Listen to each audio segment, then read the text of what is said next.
কেমন আছেন সবাই? আশা করি সবাই ভালো আছেন, সুস্থ আছেন। শুভ সন্ধ্যা বন্ধুরা, আবারও আরেকটা নতুন ভিডিওতে আমি রূপা আছি আপনাদের সাথে প্রাঙ্গণে মোড় চ্যানেল থেকে। আরও একটা নতুন ভিডিওতে সবাইকে অনেক স্বাগত, অনেক অনেক ভালোবাসা। 9:30 বা 10:45 মতন বাজে, তার জন্য শুভ সন্ধ্যাই বললাম। রাত্রেবেলায় আগামীকালকের দুপুরবেলার জন্য যে কাজগুলা এমনিতে সকালবেলা করে থাকি দুপুরবেলার রান্নার জন্য, সেগুলা গুছগাছ করে রেখে দিচ্ছি। আগামীকালকে কথাকে নিয়ে সারাটা দিন স্কুলে থাকতে হবে, মেয়েটার পরীক্ষা চলতেছে। কথার বাবার একটু ব্যস্ততার কারণে আগামীকালকে ঢাকার বাইরে থাকবে। ওকে 11:30 নাগাদ আমি ওদের ভাই বোন দুজনকে নিয়ে বেরিয়ে যাব। তো দুপুরবেলার ওই কাজগুলা যদি আমি সকালবেলা করতে যাই, আমি সময়টা কুলাতে পারবো না। তার জন্য রাত্রেবেলা দুপুরবেলার রান্নার গুছগাছ করে রেখে দিলাম। কারণ যদি স্কুলে দিয়ে আবার বাসায় আসি না, তখন আর সময়টা ব্যালেন্স করা যায় না। আসা যাওয়ায় বেশ অনেকটা সময় লেগে যায়, কারণ জ্যাম থাকে। জ্যাম না থাকলে অতটা দূর না। তারপরে আবারও সকালবেলা থেকে ক্যামেরা অন করলাম, রাত্রেবেলা ওইটুক করে ক্যামেরা বন্ধ করে রেখে দিয়েছিলাম। পরের দিন একাদশীর পারণ ছিল, একটু সেদ্ধ ভাত রান্না করা হবে। বেগুন ভাজা করব, করলা ভাজা করব, আর পটল ভাজা, সেই সাথে একটু টমেটো সেদ্ধ দেওয়া হবে। করব বলতে মা করবে, আমি সবকিছু রেডি করে দেব। আবারও সেই পুরনো কথাটা আপনাদের সবাইকে মনে করিয়ে দিতে চাই। আমার আজকের ভিডিওর কোনো অংশ যদি আপনাদের এতটুকু ভালো লাগে, প্লিজ একটা লাইক দিতে ভুলবেন না। এই ধরনের আরও নতুন ভিডিও দেখতে চ্যানেল সাবস্ক্রাইব করে নোটিফিকেশন বেল অল অপশনে ক্লিক করে দেবেন। তাতে করে আমি যখনই ভিডিও ছাড়বো আপনাদের মোবাইলে নোটিফিকেশন চলে যাবে। আর ফেসবুক পেজ থেকে যারা ভিডিও দেখেন, তারাও ভিডিও ভালো লাগলে প্লিজ একটা লাইক দিতে ভুলবেন না। আরও নতুন নতুন ভিডিও দেখতে পেজটা ফলো দিয়ে রাখবেন।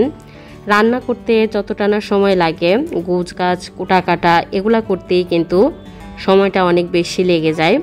তো বরাবর দেখা যায় সকালবেলা এবং দুপুরবেলার গুছগাছ করার যে বিষয়টা, কুটে দেওয়া, ওইগুলাই আমি করে দেই মাকে। কারণ মা বসে বসে কুটাকাটাটা তেমন একটা করতে পারে না, মার একটু প্রবলেম আছে। অনেকক্ষণ ধরে বা খুব একটা সময় ধরে মা বসে বসে কাজ করতে পারে না। আর এই জিনিসটা কি কেউ কি বলতে পারবেন? এটা হচ্ছে কারি পাতা গাছের ফল।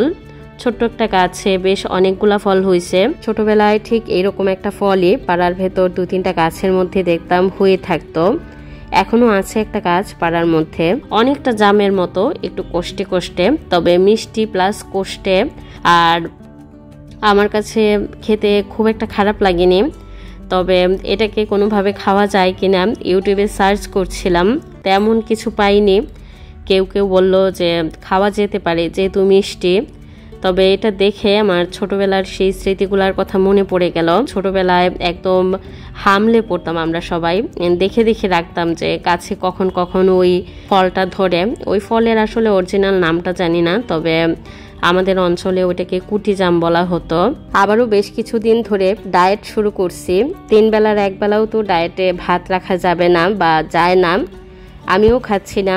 আগের দিন যেহেতু একাদশী ছিল, আগের দিনটাও অনেক শুকনো খাবার এবং লিকুইডের মধ্যে একটু সাবুদানা। তো পরের দিন যেহেতু স্কুলে আমাকে লোকাল বাসে দৌড়াদৌড়ি করতে হবে, পরের দিনও যদি একদম কঠিন ডায়েট হয়ে যায়, আমার শরীরটা কুলাবে না, কুলিয়ে উঠতে পারবো না।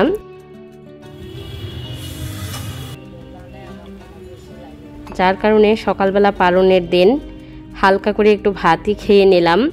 আর চাটা তো বরাবর চিনি ছাড়াই খাই আমরা সবাই। আজকে যেহেতু কথার বাবা বাসা নাই, চাটা অগত্যা আমাকেই বানাতে হয়েছে এবং সার্ভও আমাকেই করতে হয়েছে। এমনিতে কিন্তু মহারানীর মতো আমি বসে থাকি, চাটা বাচ্চারা বা কথার বাবাই আমাকে সুন্দর করে টেবিলে এনে দেয়। ওই চা খাওয়ার আনন্দ এবং মজাটা অন্যরকম। কেউ যখন হাতে তুলে দেয় না, সেটা একেবারেই ফিলিংসটা অন্যরকম হয়।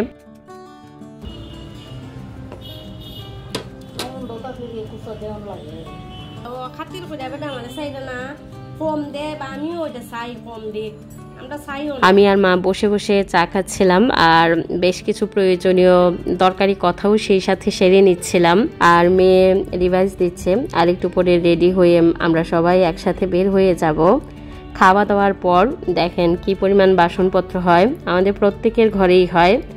যাদের হেল্পিং হ্যান্ড আছে ওই একটাই সুবিধা, হয়তো জমা করে রেখে দেয়, তারা এসে সময় মতো কাজগুলো কমপ্লিট করে দেয়। তবে আমাদের যাদের হেল্পিং হ্যান্ড নেই, নিজেদের কাজটা নিজেদের তো করতেই হয়, সেই সাথে সময়টা মাথায় রেখে হিসেব করে সময় মতো কাজগুলো কমপ্লিট করতে হয়। এগুলো তো জমা করে ফেলে রেখে দিলে সময়টা আমার কোনোভাবেই ব্যালেন্স করা সম্ভব হবে না। আর বাসনপত্র না জমা করে রাখতে আমার একদমই মন চায় না, কেমন জানি একটা অশান্তি অতৃপ্তি কাজ করে। আমি কোনো কাজ ফেলে রেখে শান্তিমতো যে একটু ফ্যানের নিচে বসে থাকবো বা ফোন ঘাটাঘাটি করব, এই স্বভাবটা একদমই আমার নেই। কাজ ফেলে বসে থাকাটা আমার একেবারেই সম্ভব না। আগে কাজ সবকিছু কমপ্লিট করে তারপরে যে আমি হয়তো বা 1 ঘন্টা 1.5 ঘন্টা যতটুকু সময়ই হোক কাজ রেখে আমি বসে থাকতে একদমই পারি না, আমার খুব বেশি অস্বস্তি লাগে। দেখেন কি পরিমাণ বাসনপত্র। সিঙ্কটা তো খুব একটা ছোট না, বড় না হলেও 2 দিকে জিনিসপত্র রেখেও খুব একটা সামাল দেওয়া যায় না। আর তাড়াহুড়া করে আমি ওই যে ঝুড়িটা আনতে ভুলে গেছি আজকে। ওই যে একটু সকাল সকাল বের হতে হবে, পেছন দিকে একটু তাড়া আছে, তার জন্য যখন পেছন দিকে তাড়া থাকে কোন কাজটা আগে করব কিভাবে করব, হঠাৎ করেই দেখবেন একটু এলোমেলো হয়ে যায়।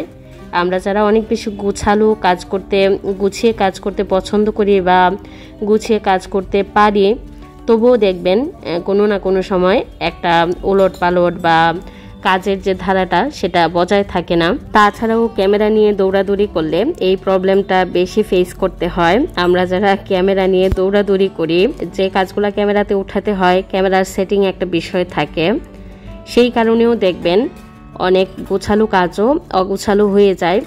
সেই রকমটাই হয়েছে আজকে আমার। এমনটা কোনো দিনও হয় না আমার ক্ষেত্রে যে ঝুড়িটা না এনে আমি বাসনপত্র ধোয়া শুরু করি।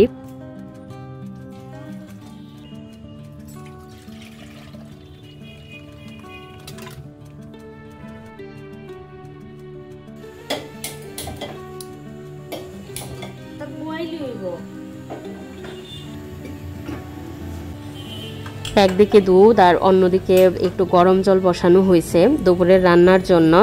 আর এখানে দুপুরের রান্নার জন্য বাটা মাছ আলু দিয়ে গেলাম। আর 3 টুকরা যে বড় মাছ দেখলেন, এটা ছেলেকে টিফিনে দেওয়া হবে 2 টুকরা, আর বাকি 1 টুকরা কথার জন্য তুলে রাখা হবে পরীক্ষা দিয়ে এসে খাওয়ার জন্য। আর বাকিবার যে মাছগুলো ছিল সেগুলো আমি ফ্রিজে উঠিয়ে দিলাম। সকালবেলা তো 1 লিটার দুধ জাল দেওয়া হয়, সকালবেলার খাওয়া প্লাস চা বানানো, ওইগুলাতে 1 লিটার দুধ লেগে যায়। বাসায় ফিরতে ফিরতে 4টা মতন বেজে গেছে। এসে মেয়ে ফ্রেশ হলাম, তারপরে খাওয়া দাওয়া করলাম। এখন কিন্তু সন্ধ্যের দিকে আমি ঘরটা মুছে নিচ্ছি। আর এই যে সেলফটা দেখছেন না, এই দিন আমার সাথে এত বড় একটা দুর্ঘটনা ঘটে যায়। সেলফটা ওয়াল থেকে একদম খুলে পড়ে যায়, টোটালি সব জিনিসপত্র নিয়ে ওই শেলফটা খুলে আসে স্ক্রু টু সহ। এর 5 মিনিট বা 6 মিনিট আগেও এই যে দেখলেন না সোফার উপরেই কিন্তু সেলফটা সেট করা ছিল। তো সোফার উপরে যখন সেলফটা সেট করি তখনই আসলে আমার মনটা না, যেদিন এটা সেট করছি ওই দিনই আমার মনটা একটু কেমন কেমন করছিল যে এটা খুলে যায় কিনা। আর ঠিক ওইটাই হয়েছে। 5-7 মিনিট আগে সোফায় বসে ভাত খাইছে, তো আর 5 মিনিট আগে যদি এটা পড়তো তাহলে কিন্তু আমার মেয়ের উপরে পড়তো।